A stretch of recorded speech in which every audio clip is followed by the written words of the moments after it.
ও আজকে 6/8/2026 তারিখে অনুমান চারটার দিকে আমরা খেংরাবাড়ি বেলছড়ার সাইডে আমরা মোবাইল পেট্রোলিং করি।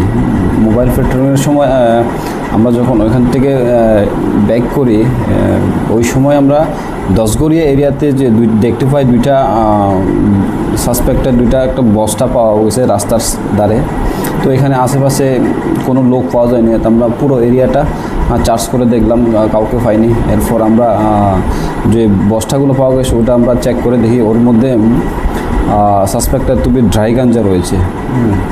তারপর অ্যাজ পার প্রসিডিওর আমরা ওটাকে 106 আমরা সিজ করলাম। এবার আমরা যখন ওইগুলো ওয়েট করে দেখলাম, দুটো বস্তাতে মোট অনুমান 35 কিলো ড্রাই গাঞ্জা রয়েছে, যার অনুমান বাজার মূল্য 1.5 লক্ষ টাকা সামথিং হবে। তো আমরা এটা নিয়ে একটা ইনকোয়ারি শুরু করেছি। তো দেখা যাক এর মধ্যে যারা যুক্ত আছে, আমরা তদন্তে যারা জড়িত রয়েছে আমরা তাদেরকে নিশ্চয়ই এই কেস কানেকশনে আমরা অ্যারেস্ট করব।